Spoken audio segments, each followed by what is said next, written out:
Well, listen, congratulations on the film, first of all. Thanks, I'm a man. big fan of Dumbo, the original, and now I'm a big fan of the new version. Oh, lovely. But the original was so sad. I watched it again at Christmas.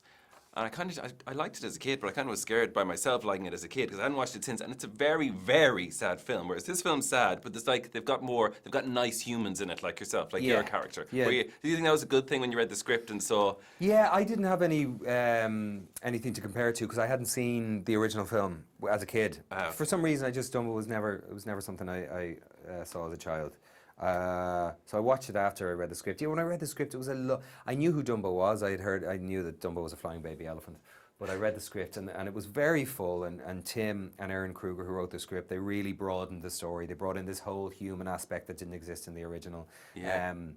That I was glad about, or I would have been out of a job. But it's the story of a family, a fractured family, a broken family who are dealing with grief and the loss of a mother, a wife, and them reconciling with each other by the end of the film, hopefully, and also the story of a circus and those performers who are being pushed out in a world that's ever changing, and also animals and how animals are dealt with. There's this multifaceted tale going on at the centre of it, But the original was quite scary, and this one deals with heavy themes as well. As I said, it deals with death and loss and greed and cruelty and stuff. But at its centre, it's a really hopeful, I think, deeply kind film. It is. It's balanced. It's really good the way it's done, and Tim Burton's done a brilliant job. So, and I heard that you are a big fan of his. Oh, so yeah. was that what made you go? More so now, having worked with him and having had the experience of being around him for a few months. Yeah, he's divine, man. He's just beautiful, and from head to toe, he's just vibrates with this insanely creative energy, and to have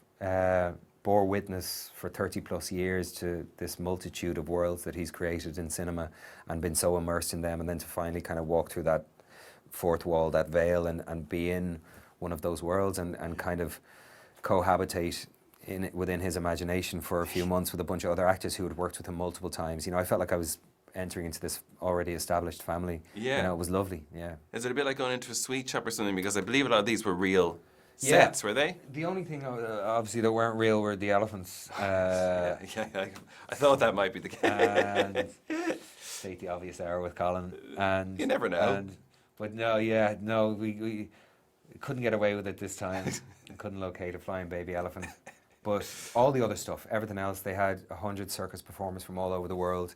All the tents, all the sets, all the grass, all the cars, all the stuff was real. So everywhere you looked around you, there was just circus performers, and there was tents and grass and lassos and period props, and it was a very real environment, but very real / fantastical, imaginative, unreal. It was just like being a kid in a sandbox for 5 months, man, going to the set every day. It was really, really beautiful. I'd say so. Is it true that Ava had a fear of heights? Before.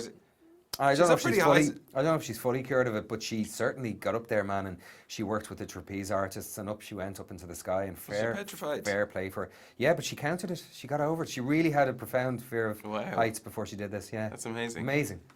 There's kids in this, obviously, the classic don't work with kids or animals. The animals aren't there as well. The elephants aren't there. What were the kids like? And was it like looking at Thandie Newton in real life? By the way, watching this film, I didn't know her daughter was in it. Yeah, she's very like her.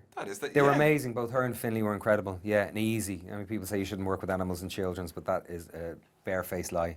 They were they were great. They were great energy to have around, and they made it fun, and the swear jar and the whole thing. It was fun, man. Because the whole film, as I said, it deals with some adult themes, but not even adult themes, just themes that we kind of say, maybe shouldn't be explored and presented to children, but it does deal with those themes, and it presents them in a way that's light enough and I think respectful enough that children should deal with them. But at its centre, it's a very playful film, and it's a film about acceptance and about love and about hope and about wonder, and wonder is something that, unfortunately, we kind of a lot of the time grow out of. It's kind of the domain of childhood, which it doesn't have to be. And so to have Finlay and Nico around as well, that was amazing. And also this film kind of highlights being different, being an outcast, being an individual is a good, do you know what I mean, is what makes us unique and makes us brilliant. Absolutely. Do you think that's as relevant to that kind of messaging it today in our Instagram generation? Oh yeah, as absolutely. I think so. And I think people are trying to, fit into molds that they believe will offer them worth or validate their very existence, and people are doctoring pictures of themselves, and there's an awful amount of lack of acceptance of the self out there at the moment, which I think is aggravated by social media and what that allows us to do, and how it allows us to manipulate our our own image and the lives that we're presenting to the world that we live 24/7 when it's really not the truth, of course. Yeah. But the message at the centre of this is, that everyone is unique and everyone has a magic, and we should not only be accepting of others, but we should celebrate difference. Absolutely. Michael Keaton, love him. Obviously, he's brilliant. He's brilliant as the villain in this. Yeah. And what's he like to work with then? Is he like? Because he's such a legend. You know what I mean? He's fun, man. He's very creative, as you can imagine. Is he? I mean, the same man that played Beetlejuice and Batman, and did the, he's very. He's testing the waters all the time and pushing it and seeing how much is too far. It was wonderful to work with him and to watch him do that character. You've done so much in your career, so many different types of films. I mean, next I think you've got a Guy Ritchie film, with Jessica Chastain you've worked with, your TV project.